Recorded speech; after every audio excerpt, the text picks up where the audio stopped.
Hello, everybody. Welcome to the BJA podcast. I am one of your hosts, Joe748, and with me is SD1, who I would bet a decent amount that he's living the dream right now. Always living the dream with you, Joe. Well done. Knew it. Cash in that money. We got a Mailbag Q&A podcast for you guys. Had a couple comments that some people enjoyed it last time, so we're going to continue with this. If you don't enjoy it, I am sorry. Hopefully you'll enjoy the next one a little bit more. Before we get into the questions, I wanted to tell everybody that we have some spots still open for our June 7th through 8th boot camp. Boot camp is always in Las Vegas. It's always a good time. Always a good time. You learn something. Yeah, you learn a ton. I've been helping out at these things for years, and the last boot camp we went to, there was some new things that I picked up on that I've never heard anywhere else before. So what do you think is the most valuable part of going to the boot camp if you already kind of know how to count? Looking back on my personal experience, the biggest thing is there were so many things that I didn't know. I tested out there, which I was really proud of with Colin, but the direct interaction with the pros, my conversation with you and Colin going through what I should be doing in terms of rated or not rated with my bankroll size that I started, that piece alone in terms of my AP career and that decision you guys helped me make, untold amount of EV as a result of that 1 5-minute conversation that I had. Having all the attendees there and they're asking questions that you either didn't think about or to kind of jumpstarts you to think about some other thing that you forgot. Like that's a really awesome part is when we're all in the room together and we're all like coming up with these questions and angles. And yeah, I mean, I could almost give your talk to now. I've heard it so many times and sat in on it, and it's so good. But I still, the occasional boot camp, come up with a question that I shout out to you that I never thought of before. It's kind of crazy. We're going to have food. We're going to have good times. Colin's jokes. We're going to, yeah, just like a room full of people who are just as sick and obsessed with Blackjack as you are and actually want to listen to you talk about Blackjack and card count. You're training, and you have this focus, and you don't get to interact except online with people that are doing the same thing. And when you come into a room with a bunch of people that are doing the same thing, it's kind of mind-blowing. Yeah, for me personally, the boot camps are, definitely the big highlights of my year, going to Vegas and being able to see all the pros, then all the attendees and meet them and hear their story. It's a really awesome time for us too, helping out. Same. So yeah, hope to see you there. If you guys want to sign up for the June 7th through 8th boot camp, just go to blackjackapprenticeship.com/bootcamp. All right, so let's get into these questions. All right, let her rip. How much do you use betting camouflage, like discussed in Don Schlesinger's book and Ian Anderson's book? I always have a hard time saying his last name. Do you do those advanced camouflage techniques? There's a couple that I think have merit, but Schlesinger's and Anderson's book, like The Ultimate Gambit and all that stuff, like that was a while ago, number one. Number two, and I think Colin's talked about this before too, it's just not worth it. You're giving up so much EV, and then he did it and he still got backed off. But I think there are some things that have merit to do on a rare occasion to present yourself as something you're not, a gambler. That's what I'll say. Yeah, that's same answer as me. The average conditions in the country right now, it's probably not worth doing a lot of those techniques in that book. Have you ever used someone else's player's card to give the appearance that you're playing rated? Yes. How did you get away with that if they have? The only reason I haven't done it is because I haven't been sure which places show the driver's license when the pit scans it in at the podium. So how do you know if that picture pops up? I knew at this place because the way the pit is laid out, the screens are very exposed. Like they're in the middle, and I guess for the round of pits, the pit boss would be like standing kind of perpendicular, so you'd be staring at his shoulder, so you could see screens. This is one I talked about when a long time ago on my Gambling with an Edge podcast, and it'll be fun to talk about again because your boy Ping Pong had a friend, because he's got a lot of homies, who graciously allowed me to use a player's card in his name. I had been to this place before. I had played rated, not rated. I'd never been backed off. But I heard that it was getting a bit more sweaty, and I was like, all right, let me just try this. So I go there, start playing. I get like an hour and a half in. I think I don't remember. Don't quote me on this if I said a different number back in the day. I think it was like $2,000, 2,500. That's it. And this is when the pit boss came up and said, hit the dusty trail to me. That was his back off line. Hit the dusty trail. And I got surrounded by like 9 security guys at the cage and then harassed. And they told me I committed fraud because they knew that wasn't me. And I said, I don't know what you're talking about. That's me. And they said, well, you're not 24 years old. Ouch. Damn it. But also I'm like, damn it, Ping Pong. Why'd you give me a kid's ID or a card? So I just played it off and was just like, wow, I don't know who entered the information, but they really screwed up. But yeah, that's me. And then when they kept pressing the fraud thing, I was just like, listen, you can say whatever you want. One thing I know beyond a shadow of a doubt is I have not committed any kind of fraud at all. You may not like it or like what I do, but I didn't commit fraud. And they said, get out. And that's when I turned around and said, who's not allowed to come back again? Which was not advisable. It does work well. It's just the downside is sometimes they tend to react more harshly if they figure out that you're using a player's card that's not your own. And the times when it does step into that illegal territory is if you used a fake ID to get the player's card. And then even worse than that is if you're using the player's card in the alias, you get CTR'd, and then you write down the name of the player's card, but then you have your own social. That's just going to be really bad for you. It's going to be a felony at that point. So really bad. 9 security guards, guys. They shut down every cash out window and were pissing off the ploppies that were not allowed to cash out because they so overreacted to the fact that I used somebody else's. That being said, it's not like I'm opposed to it. You just got to know. Nothing illegal about just using someone else's player's card at the table. What do you do if another card counter sits at your table? So I'm playing, and then another card counter comes over and sits. The bets are going up and down the same way. You look at each other, and it's just like you kind of read each other's minds. You know that this is going to be an issue. The standard etiquette, right, is like if you jump into someone else's table, it's kind of like up to you to kind of move on to the next table or change your seating. What is your take on that? If they had the seat, they were there first. If I'm in a positive count, I finish that shoe, but then I get up and I walk. I don't know if do you agree or disagree with that? Yeah, no, I agree with that. That's kind of like the non-written rule, that's it's just like good AP etiquette, but also it's just so not worth it to have both of you at the same table. It just brings on way too much suspicion. So what do you do if you both sat at the same table at the same time? Ooh, that's hard. I would probably just proactively leave at that point because I don't want the extra heat on me. Same. Loudon was telling me a story. He was playing Blackjack like a few days ago, and he was playing for about an hour. They came to back him off, and then they backed off the random guy who was sitting next to him at the table just because, the ploppy kind of had this false confidence because Loudon was betting big. So then the ploppy just was kind of like riding off of that a little bit and kind of betting a little bit bigger than he usually was. So they both got backed off, and then the ploppy was just like, yeah, I don't know. I guess they're just scared of people winning here, Totally wasn't a counter, just like got caught in the crossfire. But that's yeah.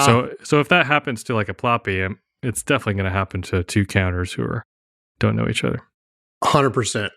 I sat down early in my career at a place and played right next to a counter because it was really early on and we knew it wasn't going to last long anyway, and played right next to him, and it was really funny. I think somebody else, other pit bosses have said this to other players when they've been just messing around, but he was just like, you guys know you just shouldn't do this at the same table. Like, it makes it really obvious. If you're backed off and you're backed off of like a chain like MGM or Caesars, are you done for the whole chain? Or is it just that geographical area? This is going to be a slightly nuanced answer because you cannot be backed off from a brick and mortar establishment. One, you have never stepped foot in. And two, that has not like backed you off or trespassed you. That doesn't work. Most of these casinos aren't even owned by the casino, right? They use like a lease back program. A separate entity owns the building. They may or may not own that other company too, but then they lease it back. Now, that being said, if MGM says you are not welcome at any MGM property, blah, blah, blah, and you go to another MGM property, you are most likely, specifically with MGM, actually going to get backed off really fast because they're really good at that. Penn's getting better at it too, unfortunately. Penn used to be so disorganized, and they're more organized now. For those who don't know, which casino chains do they own? Hollywood, Argosy. There's another one that's under them too. An older name that they still use. LaBerge? LaBerge is now Penn, yeah. Some Ameristars, Boomtown. Ameristar, that's the one. Ameristar, the big names that you see mostly are Ameristar, Hollywood, less Argosies. But then, yeah, Pinnacle sold off LaBerge. They had to. Margaritaville, but they're doing you a favor by not playing there. Yeah. I don't know, anything to add to that? Definitely don't write it off. Like if you're backed off of one particular property in a chain, don't cut yourself off before giving it a chance to play like MGM. Yeah, it is possible they'll pick you off quicker, but it's also possible you are just go to one MGM that's just a lot slower than the other ones for some reason. Or maybe you didn't show your ID when you first got backed off at MGM, so it's going to take longer for them to create a profile for you in the system. So don't just think that, oh, I can never go to an MGM property ever again. Like you would be leaving a lot of money on the table. Oh, yeah. And the thing about Penn is it's not necessarily like a national thing. Like if LaBerge handles you and then you come to, I don't know, a Hollywood in Missouri, it's not that good. MGM tends to be better like that. But like more of the regional, their local Penns, they're really good at telling each other now than it used to be. If you're playing and you're a hotel guest, are hotel guests treated differently than a regular run-of-the-mill card counter who's just there for a few hours? No. They don't care. I've had both. I've had one place that, trespassed me and they're like, you have to leave immediately. And then I was like, look, I have a fever right now. I'm sick. Can I just stay the night? I have a hotel here. Can I just stay the night? And then they let me and they said, as soon as you check out, you have to leave. And I was like, okay. And then I've had the flip side where they come to the room and trespass you and you have to pack up your bags and leave immediately, no matter what time of day it is. How about you? Yeah, no, I mean, it's no different. Don't play where you stay. That's kind of a not unspoken, spoken rule. Don't play where you stay. If you're in comp somewhere, stay there and play around. Don't play there. Yeah, and if you do have a bunch of comps and they're just, there's no heat, they're just letting you play, I expect that, you could leave at any moment and you're not going to be able to stay the night for sure. Yeah, definitely. If you're supposed to only bet when there's a true one, wouldn't that mean never playing the beginning of a shoe? I guess they're saying the advice was, oh, you only have an edge starting at a true one, so why would you bet any other time? Well, there's plenty of times when betting the minimum, if it's within your bankroll, it's higher EV to play through all the minimums fast by yourself than it is to play at a table with 3 or 4 people, avoiding all negative counts. Mm-hmm. Also, remember that sometimes a true one isn't advantageous for you. Yeah, exactly. Yeah, if you're playing heads up, then you have no choice but to play at the beginning of the shoe. Sometimes I like to wait to wong in a little bit. Like if I'm wonging into a 6-deck game and it's only less than a deck has been dealt and it's a true one, I'll wait till a true 2 because I just don't want to be standing behind the table, wong in at a true 1, and then the count drops again, and then I'm sitting at it. It's just awkward. You're kind of committing to being there until it goes really bad. So sometimes I like to wait, especially early on, to wong in. to like a true 2. I mean, we preach not playing negatives for sure, and wonging being a powerful thing, especially for you lower bankroll people, but it's really can be really great for higher bankroll people too, at least to start the night or the day or whatever you're playing. But it's situational. Wonging is really effective when there are a lot of tables. Wonging is not very effective when there's a table. Right. Yeah. So just remember that. I tend to stack my chips in between shoes to keep track of them. Is this a bad idea? I think they mean stacking their wins or losses in between the shoes, counting up their wins or losses. Yeah. Doing what Kenny Rogers told you not to do. Never count your money when you're sitting at the table. I don't like this personally. I don't like organization, even though I'm a very organized person because I have to be. It's not in your favor to look like you're exceptionally comfortable in a casino in terms of chip tricks, stacks, etc. Now, do ploppies stack their chips? 100%. Do they count their chips? 100%. I don't care. I want to look like a disorganized mess. So I like chaos in front of me. Constantly checking, I just think sends a signal that I don't want to be sent. That's just my opinion. Yeah, don't make it easier for them to figure out how much you have in front of you too is the other thing. If you stack it up all nice and neat, then it's super easy for them to verify their work and see how much you're up or down.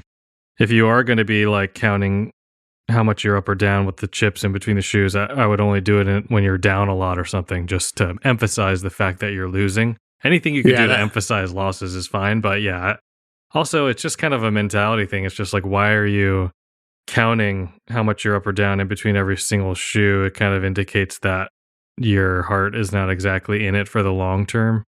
Yeah. And I mean, we already have to go through enough pain and seeing every, like, when you're updating records, like it's, I think it's been said, it's like living every single trade in your 401k. People get stressed about checking in on a daily basis. Well, we like micro check stuff. So why are you doing it at the table? You should have some organizational system. You should know how much money you have organized in some way with your cash that it's very easy to see where you're at by the end of the night. Don't do that to yourself, I guess is the message. For us, it's usually just squeezing our pockets and being like, well, there's nothing in there. And you go to the left pocket, it's like, well, half the stack is gone in that pocket. And then you're like, okay, strap in. Let's get through this. Yeah. I think I know this strategy question, but to confirm, do you buy insurance on a +3 or better no matter what your hand is? Yeah, seems like more of a beginner question. When you say +3, remember it's a true 3, not just a running 3. And also that true 3 is for a shoe game. So if you go to our website, there's a bunch of strategy charts there. We have something called the Hit 17 deviation chart, and we have an advanced expanded deviation chart. And that will include the different values for like a double deck game, single deck game. Double deck game is 2.5, true 2.5. Single deck game is true 1.5. And yeah, no matter what your hand is, if you account for every card you see on the table right now as it stands, and then you do your conversion and it's 3 or higher, then you take the insurance. Yeah, just remember what you're doing. It's gambler logic to think about what your hand is because it has nothing to do with your hand. Insurance is a side bet, no more, no less. It is a bet on whether you think the dealer does or does not have blackjack. I also don't know any pros that choose not to buy insurance when they're supposed to as a cover move. Do you know anyone who does? I don't know. No, that is a costly move right there. That is a high EV playing decision, buying insurance when you're supposed to. Can you speak on demographics? I'm a 57-year-old white male. I kind of want to do it as a semi-retirement vocation. What percentage of people in my demographic actually go on to be pro? I don't know that I could narrow it down to a specific demographic, but what I will tell you, successful APs, those who actually make money, and a lot of money, is my guess would be like 1%. Of the people who look into it and try, is that what you mean? Like look into it, practice, and try it? Yeah. Going pro of that 1%, I mean, I would guess it's lower single digits of that 1% that actually go full-time pro. Yeah, I don't think it's the age thing as much as it is just your own personal drive and determination thing. We've seen a bunch of people from boot camp who are in their 20s do really well. We've also seen people who are retired do really well. It's purely just how much do you want to get out there and be at the tables is the deciding factor. And I can't say that the retirees, it's a way less percentage than the younger people. It doesn't seem to be that way. It seems pretty even. Yeah. How much pain can you take? That's what you got to ask yourself. If you're going to be a pro, how much pain can you take? And what are you considering pro as your definition for that 1% of people? Yeah, not pro, skill, whatever. To me, my definition of a pro, well, I guess you could say the definition of a pro is your skill set, knowledge base, attacking the casinos with, there's definitely an element of experience to it as well. And what do you have in your tool belt? But generally speaking, when I think pro now, I think somebody that's full-time. Even though when I was a part-timer, I would have considered myself a professional card counter. Just generically speaking, if you tell me you're a pro, I assume that you're a full-time player. But that's not necessarily true. You can be a pro and be a part-timer too.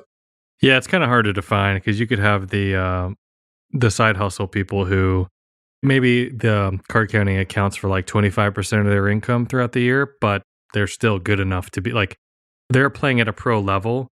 And if they wanted to make 100% of their income through card counting, they would be able to do it. But yeah, it's kind of, we're kind of talking full-time pro, like almost like the majority of your income coming from blackjack is that number we were kind of saying is like the 1% or less than 1%. Yeah. I've been practicing at my local, but don't spend tons of time there. I see that the shoe doesn't heat up too often. If you play for a couple hours, how much of that time are you playing with a true 2 or above? One thing is, I would say there's a little bit of like false memory in that statement of like, oh, I never see the shoe heating up that much. It's kind of like the same thing when you look back at your career. Like if you try to remember your career wins or losses where it feels like you've won way less than you actually have won. It's kind of like, oh, it never gets positive. It's, oh, I'm always, always waiting for negatives. Well, it's just our brains kind of forget the times when, how often it does go positive. But I guess the textbook answer is should be around 33%. Is that correct? It's somewhere around there. If Colin were on, he'd just rattle this off right now, like how often you're in a particular true count. But yeah, it's something like that. And it's going to vary too in the game you're playing. Single, double, 6-deck, 8-deck. I'm going to ask SD1 this. What are the best ways to handle verbal abuse at the tables, both from the players and the dealers? Let's start with the players. What do you do when someone's just like implying that you're an idiot or you shouldn't have done this or why'd you do that? Yeah, I tend to have fun with it. Like I try to joke around. I try to turn it into a positive. I try not to be a dick about it because if they're a dick and you're a dick, then you escalate it. I want to make it funny. I want the dealer to laugh about it and be on my side. And conflict is not necessarily, I don't think it's ever going to achieve that. So I try to have fun with them. I think I've said this example before. Like one of the common ones is why'd you double that soft 18? There's a great one. A misplayed hand a lot by plops. You took the dealer's 10 card and they made 21, blah, blah, blah. I make sure that the next round that I see when I deviate and do something they don't like, or maybe it's basic strategy and they don't know basic strategy, and they win as a result of my playing, I make sure I say, man, it's a good thing I did that. You just won because of me. And I laugh and I wink, whatever, that stuff like that. That's how. What about you? You're a calmer demeanor than me. Yeah, usually if the player is giving me a hard time, it's pretty likely they're also going to be giving the dealer a hard time at some point. So I like to play into that and kind of be on the dealer's side a lot. Like I like to point out when that person is being a dick to the dealer to sort of emphasize, you want me here. You don't want him here. Yeah. And also it's just sort of like I get annoyed at gamblers who treat the staff poorly because you chose to sit here and you chose to lash out at the dealer for something that's totally out of their control. I don't like when people do that. I have lost my cool maybe once or twice with a player for whatever reason. I think just stress just builds up over time. I'm just so sick of hearing their shit. Why don't you share that story, Joe? Share one of those stories with us. What'd you do? I think it was just this guy. This guy was really, he was just had his whole theory about my playing decisions and the math of blackjack and everything, and how everything that I was doing was just the wrong way to play.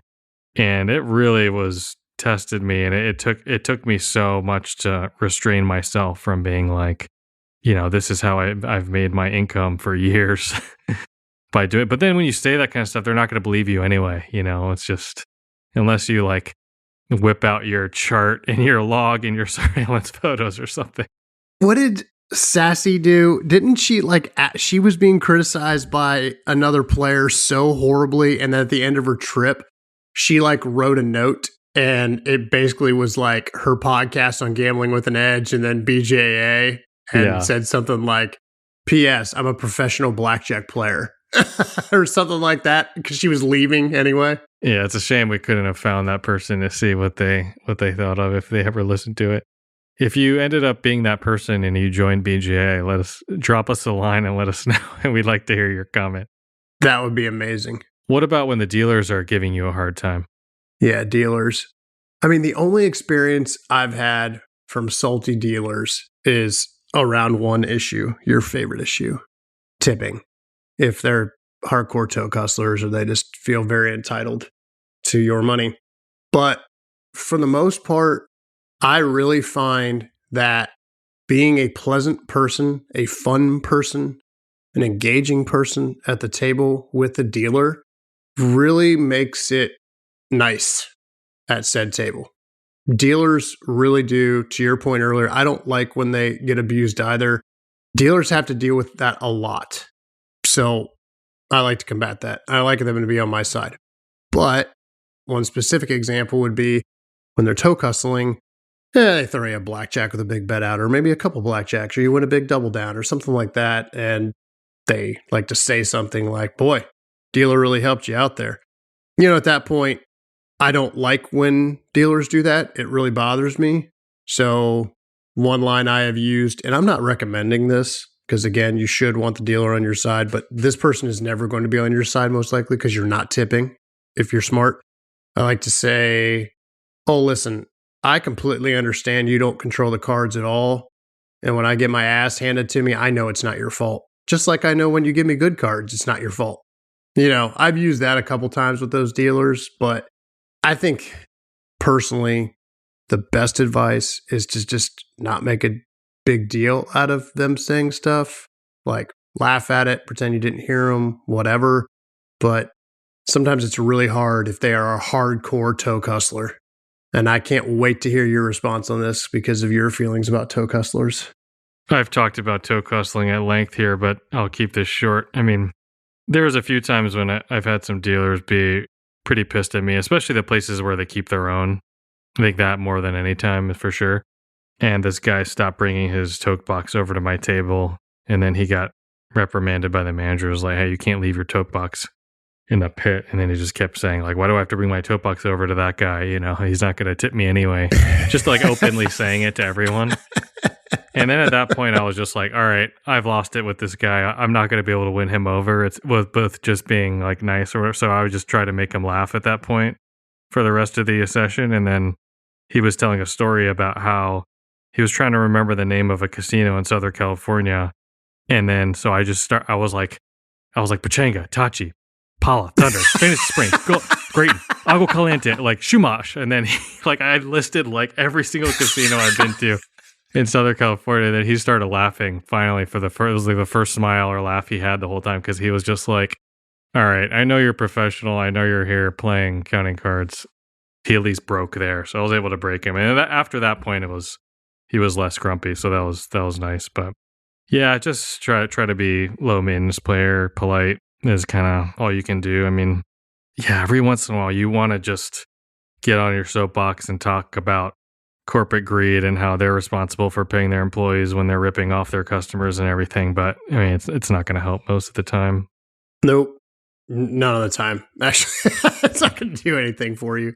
What is a shot taker or taking a shot in casino lingo? As far as I know, taking a shot, being a shot taker is one of these people who, let's say you waved off your hand, you lost, and then you call the pit manager over, you say, I didn't wave off that hand, like I wanted to hit that hand, or you try to reverse whatever just happened after the fact. Well, yeah. Like in that particular scenario, I would say that the shot taker would give like a half-ass signal that could be possibly interpreted as both. And then they put a big bet out and then do a particular one and say the dealer just interpreted it and that's what they're hoping for, and not the dealer qualifying, like, give me a stern signal. And then they do exactly what you said. Casinos do not like shot takers at all. So that draws attention to you if you look like one. That's why, what's an example? Insurance. So people betting more than what the insurance bet actually is. And then obviously you get paid out more, 2-to-1. That's a good example. That would be taking a shot. It would draw a lot of attention to you if they catch it, and then that would make them more pissed. What do you think of this example where you split tens and then, you get the 10 again. So now you have 4 hands of 20. The dealer has like a 6 up or something. You don't give the signal, but then they just blow by you and then they play out their hand. You lose. And then you say, hey, I wanted to split that again, but you didn't let me. Technically, you didn't give a signal. They did blow past you. Is that too much for you? Is that too much heat for you? Or is that taking a shot in your eyes? I mean, in that particular example, I'd say splitting tens that there's already heat coming when you're doing that to begin with. So I would say if they did, I mean, it is their job I don't consider that shot taking. If they didn't give you the time, then that's an issue. I've stopped people for too quick of insurance that like they totally half-assed it. By the way, every time like I've stopped and said, hey, I wanted to take insurance or I wanted to double that or whatever, I have lost. When the pit boss rules for me, and it was I was in a shop in California, funny enough, and this dealer, she hated me. And no matter what I did to try to get her on my side, she just hated me. And it really kicked up when she just half-assed the insurance, like brushed her finger one way and completely just slid it under to check. And I had them review it. And they didn't even review it. The pit boss was like, let them have insurance. So then, of course, she smugly looks at me after she checks and goes, nope, and just takes the money. I was like, ugh. What about this move? The one where you do, like you're playing 3 spots max, and then the insurance comes up and you put the insurance bet in the middle of the 2 spots, and then you put the same amount in the middle of the other 2, even though it's only 3 hands. So you have an extra amount, you have an extra half on it. Do you think that's a shot if they don't notice? I think that is technically taking a shot. Yeah, I do. I'm not saying if you pull stuff like that and it works out for you that you're some evil bad person, but I define that as taking a shot. We play by the rules, and nobody knows the rules better than us. So like you know what you're supposed to be betting. Bet that. That's my advice. I hear the advice to break up cash outs into smaller chunks to avoid giving ID. Couldn't this be considered structuring? So it's the old structuring debate. What's the official, non-lawyer, but official answer for you? Yeah, not a lawyer, not legal advice from either one of us. So listen, you're not doing anything nefarious. You're not doing anything illegal. You're allowed to cash out as much as you want, when you want. That's just the facts about it.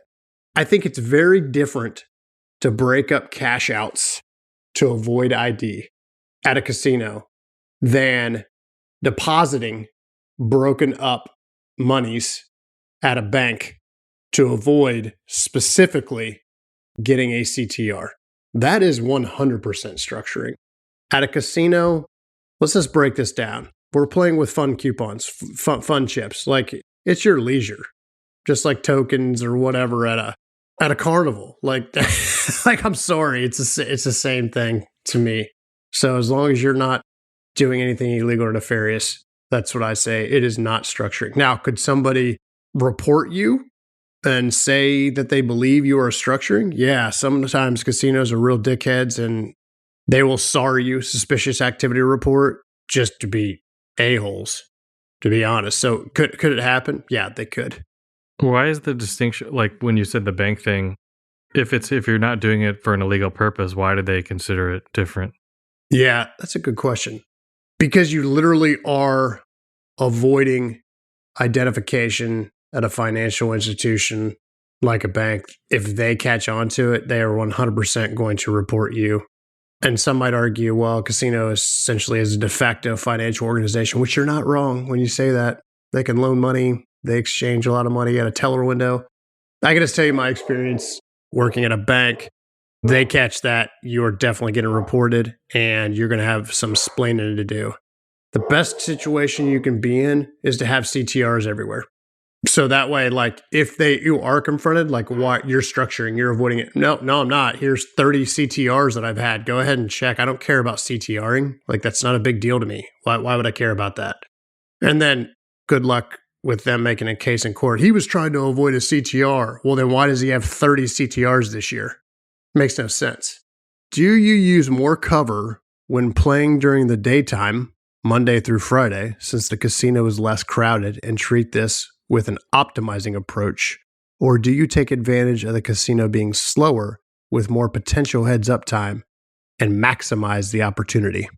I don't really do any cover, but if I ever did something that was considered in the cover realm, it wouldn't really matter to me as much how busy it was.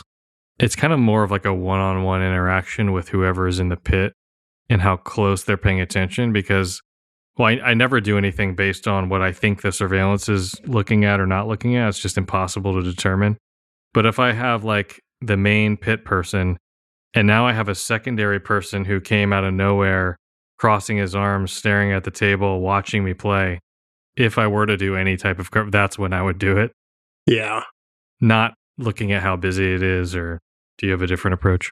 I mean, I don't use a lot of what I consider cover, but probably a little bit more than you have in your career. I think it's a dangerous game to try to assume when you're being watched or that something you're doing is going to somehow throw them off. Perfect example. I think I've shared this a couple times. I played the Golden Gate downtown in Vegas for about 3 hours, and the rodeo was in town. I was in their high limit rail, as I call it. There's like 2 or 3 tables up behind like the wooden step up or whatever. You get a good view of the dealers doing their pole dances. But like there's basically a pit boss or two loitering and like over you the whole time and interacting with you, whatever. So I play with this pro bull rider, and they just kept talking about him. Apparently he's a big D-gen, but a really good bull rider. But when he left, I didn't realize how late it was. You know, I'm playing, and in that last hour is when I stopped and looked at the pit boss, and I laughed, and I said, I think I have a gambling problem. And he's like, whoa, what do you mean? And I said, well, I'm the only one in this entire casino right now playing. And he turned around. I mean, there was nobody in there, just me, in their high limit room, nobody else for surveillance to watch. And I played a whole nother hour, and I never got a back off. And that's in Vegas. So don't assume and cost yourself money because you're just assuming all these grandiose things or how smart surveillance is or how smart the pit is. Now, you might get backed off real quick when it's real slow because they have nothing to do and there are sharp people, but that's not an absolute. We'll end on this question. What is the most amount of time you have ever gotten in a single shot playing double deck, and with what spread? Oh, the person also commented, my personal longest before Backoff is only 5 to 6 hours. Is this normal? Is it normal, Joe? Yeah, it's normal for double deck. That being said, yeah, yep. I think the longest I've gotten continuous on a double deck was, I just added it up on my records, is 59 hours in Wisconsin. It was a double deck game and it was crazy. I mean, I was going like 25 to 2 by 1,000 on the double deck and wonging in and out of, like, they had so many double deck tables everywhere. It was just like bouncing back and forth to like all over the place. And I think I lasted that long because of the very first couple shoes. I lost like 30,000 or something. I had a really bad beginning, and it was just. But I was able to claw back and came out positive after that 60 hours. So that was the longest for me. What about you? I don't know the hours. I'd have to go back and look, but there's 2 distinct places that I played really good double deck games. And this is what I do know. I took a little above 100K from one before I was countermeasured. That'll give you a little hint because they're not allowed to back off. And so that was, I don't know, probably 10 plus trips.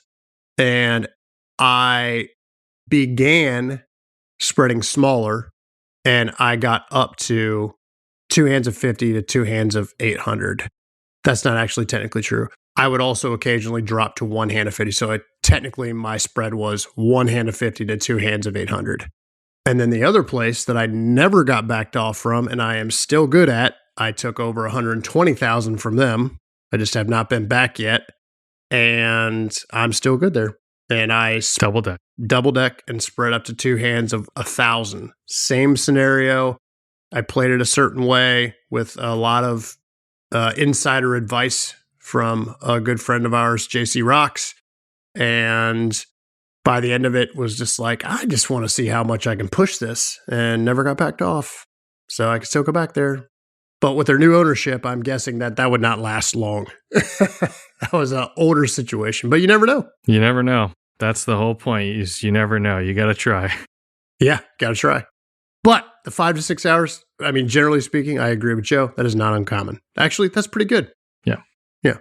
Well, awesome. Thank you, everyone, for submitting your questions through the Blackjack Apprenticeship YouTube community channel, also through the forum. Keep them coming. We love having all these questions, and we'll try to make some more Q&A podcasts. And until then, if you want to learn more about card counting, you can visit blackjackapprenticeship.com and then the YouTube channel.